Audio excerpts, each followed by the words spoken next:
বান্দার পরিচয়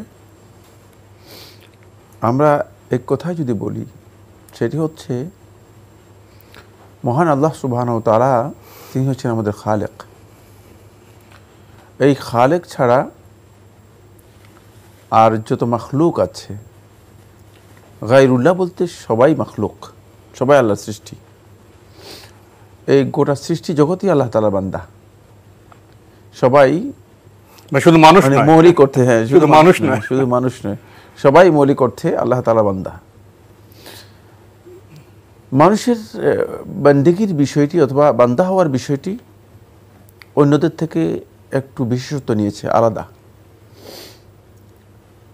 অন্যদেরকে আল্লাহ সুবহানাহু ওয়া তাআলা তার বান্দা হিসেবে জীবন যাপন করা এবং তার বান্দা হিসেবে চলার জন্য আল্লাহ রাব্বুল আলামিন যে গাইডলাইন দিয়েছেন, সেই গাইডলাইন থেকে সামান্যতম অবকাশ দেন নেই। তার স্বাধীনতা নেই, কোনো ধরনের অবকাশ নেই যে সে বের হতে পারবে। এতটুকুর মধ্যেই সে সীমাবদ্ধ থাকবে এবং সে বান্দা একেবারেই, মানে তার ইচ্ছাই হোক অনিচ্ছাই হোক, সে বান্দা।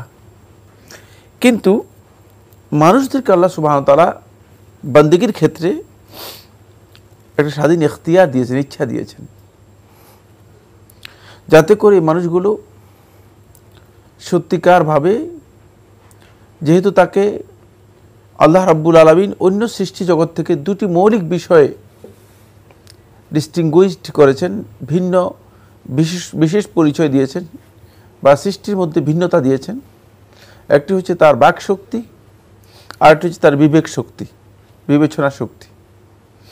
বাক এবং বিবেচনার কারণে এই মানুষগুলো নিজের স্বাধীন বক্তব্য পেশ করতে পারে এবং নিজে কোনো কিছুকে ইখতিয়ার চুজ করতে পারে। এটা আল্লাহ সুবহানাহু ওয়া তাআলা মানুষদেরকে দিয়েছেন। এই কারণেই আল্লাহ রাব্বুল আলামিন এই মানুষগুলোকে পরীক্ষা করার জন্য আল্লাহ রাব্বুল আলামিন সবাইকেই, এরা কি বান্দা থাকবে নাকি বান্দা থাকবে না, তারা কি বন্দেগীকে ইখতিয়ার করবে নাকি বন্দেগীকে ইখতিয়ার করবে না, এই জন্য আল্লাহ সুবহানাহু ওয়া তাআলা তাদেরকে একটা ইখতিয়ারের ক্ষমতা দিয়েছেন। এই ইখতিয়ারের ক্ষমতা যিনি বান্দা হিসেবে নেবেন, তার জন্য দুটি শর্ত। এক নম্বর মৌলিক রক্ষণ শর্ত হচ্ছে, এটা শর্ত না, এটা রক্ষণ, মানে এটা বান্দেগীর জন্য প্রথম রক্ষণ, সেটা হলো কামালুল হুব্বি লিল্লাহি ওয়া নিহায়াতুহু। শেখুল ইসলাম ইবনে তাইমিয়া রাহমাতুল্লাহ আলাইহি কিতাবুল উবুদিয়্যার মধ্যে বলেন যে পরিপূর্ণরূপে, মানে ভালোবাসা এবং চূড়ান্ত ভালোবাসা একমাত্র আল্লাহর জন্য থাকবে। দুনিয়ার কোনো জিনিসের জন্য ভালোবাসা তার মানে পরিপূর্ণরূপে থাকবে না। যদি কোনো ব্যক্তির পরিপূর্ণরূপে তার অন্তরের মধ্যে আল্লাহর ভালোবাসা থাকে, তাহলে দুনিয়ার যে জাগতিক ভালোবাসার কারণে মানুষ আজকে যা কিছু করতেছে, এগুলো মানুষ করতে পারে না, এগুলো থেকে সে মানে বিরত হতে বাধ্য।